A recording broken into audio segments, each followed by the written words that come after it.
Did you just buy Dead by Daylight because of the collab with your favorite horror franchise, FNAF? No? Well, that's okay. I'm glad you're here. But a bunch of people are joining the fog today, along with our newest killer, Springtrap, and I'm here to welcome them with open arms and try to give some advice that the tutorial doesn't cover very well. So sit back, relax, and get ready to hear some terms you might not understand. Quick rundown of the basics. Survivors do generators. Killers kill the survivors. Survivors come in all shapes and sizes, but they're fundamentally all the same. There's 4 of them in any given trial. Killers come in all shapes and sizes, and they all have unique powers. There is 1 of them in any given trial. Survivors have 5 item types: flashlights, toolboxes, medkits, keys, and maps. Flashlights are the closest things survivors have to attacking killers. If you see a survivor shining their flashlight in your direction, do not look at the light. You'll get blinded. If you are in the middle of an animation like kicking a pallet where you cannot move your camera, you will not be able to avoid the blind. Toolboxes make generators get repaired faster, or they can be used to sabotage a hook. When a hook is sabotaged, it comes back within a minute. Medkits are used to heal survivors. They can heal themselves or their teammates faster. Keys are bad. Ignore keys. Maps can be used to identify where generators are. Survivors have 7 states of being: healthy, injured, deep wounded, downed, carried, hooked, and sacrificed. Survivors juke the killer using pallets and windows. Pallets can be dropped on the killer's head to stun them. Killers can break them. Windows are permanent fixtures of the map. Survivors vault windows faster than killers. There are 3 types of vault speeds for survivors: slow, medium, and fast. The difference between medium and fast vaults is the angle at which you approach the window before vaulting it. Killers have a terror radius, a song or sound that plays that gets louder as the killer gets closer.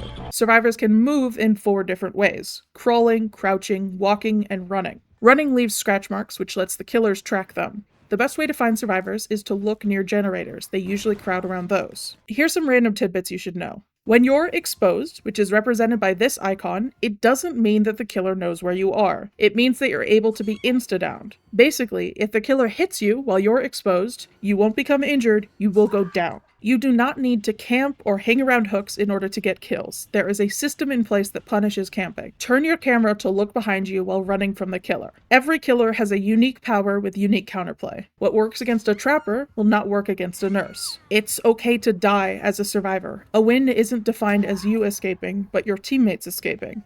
You can unlock a character's perks by spending blood points on them to prestige them. This will unlock their perks on all of your other characters. You'll only have to prestige them once. You can choose to prestige them more in order to show your loyalty to them. Don't break every breakable wall you see. Sometimes it can give survivors an advantage to have another route to take. Don't drop every pallet you see. There is a limited amount of pallets in the map, and once they're broken, they do not come back. The killer is played by a human being, capable of making mistakes. The same can be said about survivors. Vaulting a window 3 times in quick succession while a killer is chasing you will block the window.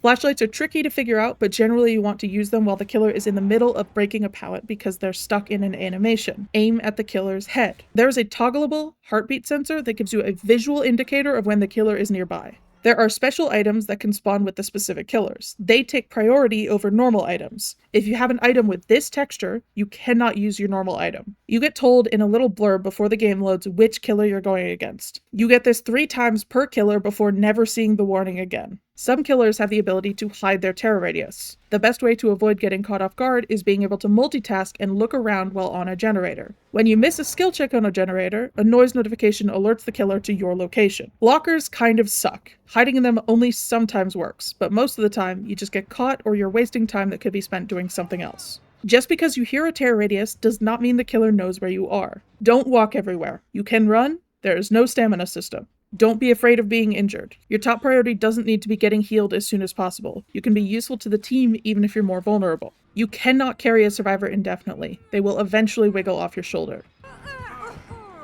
Hooks are highlighted in red when you pick up a survivor. There's a type of perk called Scourge Hooks that are highlighted in white. This is the killer, the twins. You will never see them again. There are a bunch of status effects that, if applied, show up on the right side of your screen. Here's a quick rundown. Blessed, indicated by a blue overlay around your screen. It means you're receiving a positive status effect from your own or your teammate's boon perk. This effect goes away when the boon totem is snuffed. A boon is a perk that is applied to a totem. There are 5 totems that spawn in any trial. Blindness, you cannot see any auras. Broken, you cannot heal past the injured state. Cursed, you are receiving a negative status effect from the killer's hex perk. This effect goes away when the Hex Totem is cleansed. Endurance. The next hit you take will not put you into the dying state, but will instead put you into the deep wound state. Good for getting out of tough situations. This is normally a temporary effect, and once the timer runs out, you no longer have endurance. Exhaustion perks, for the most part, give you a quick but strong bonus, like a 150% speed boost for 3 seconds. After this perk is used, you are exhausted and cannot use exhaustion perks until the time runs out. You cannot recover from exhaustion while running. There are killer perks and add-ons that cause exhaustion temporarily. Exposed. You are able to be insta-downed. Hemorrhage. You leave more pools of blood, and if, while getting healed, you're interrupted, then any heal progress you have will regress to 0. Haste. You move faster. Hindered. You move slower. Incapacitated. You cannot interact with any objectives or side objectives for a short period of time. Mangled. You take longer to heal. Oblivious. You cannot hear the killer's tear radius. You are able to damage a generator in order to slow down the survivor team's progress. You can only damage a generator 8 times before it's blocked for the rest of the game. The hatch is a second way to escape that only spawns when there is 1 survivor remaining. It can be anywhere on the map unless offerings are used to decide where it spawns. This video could probably be like an hour long. The unfortunate truth is that there is so much to this game that it's almost impossible to package it into an easy-to-learn experience. All of these pieces of advice I got from my community. I asked them what they wished they knew when they were a new player. Let me share what I wish I knew. Play who you want to play. There will be people who don't like the character you're playing, and they might even tell you to stop playing them. Do not limit yourself. If you only want to play Springtrap because you're a diehard FNAF fan and you see a bunch of people being like, there's too much Springtrap, ignore it. Do not let people's negativity take away from your joy. People are going to make fun of you if you win, and they're going to make fun of you if you lose. This isn't going to be every time, but it will happen. The toxicity in this community isn't going away, but do your best to not argue with people. No one walks away from that in a better mood.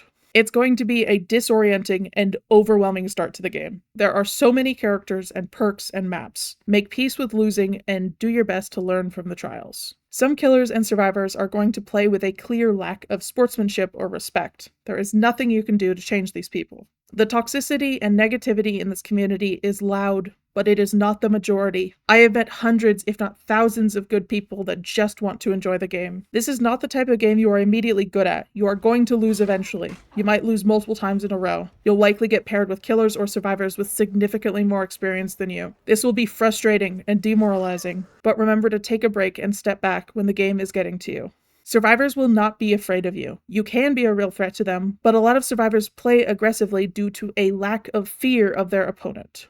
Not everyone plays to win. There are a lot of moments that can happen where the killer or survivor is friendly or funny. Do not be afraid of these moments. There is a lot of kindness in this game if you're looking for it. When you're being chased as a survivor, you are all but guaranteed to eventually lose that chase. It is not an if, it is a when. Your goal is to waste as much of the killer's time as possible. Your goal is not to avoid getting hit for the entire trial. Sometimes it's better for you to get in the killer's face in order to give your team enough time to finish generators. Most importantly, play both sides. It's really easy to form a strong bias against one side or another if you're exclusively playing killer or survivor. We are all people trying to enjoy the game. If you understand how survivors play, you will play against them better. If you understand the struggles of your opponent, you will hold less judgment for how they play. To the new players watching this, I hope you can walk away with something tangible. There are a lot of rude people on the internet and in this game, but let me be the first to tell you that I am glad that you are joining the fog. The game and community is better with you in it. Speaking of community, I'm going to encourage y'all to join my Discord server. It's super new player friendly and really active. We have people with all types of experience levels, hour counts, playstyles, and personalities. I also post a bunch of guinea pig pictures and videos. Thank you for watching this long and very packed video. I really hope y'all enjoyed. Thank you to my Ko-Fi supporters paying for the art I use in these videos. I will see you beautiful people next weekend. Long time ago it was all for a show, filler ones with a pound of salt. And your reason to just advise scars you can't quantify.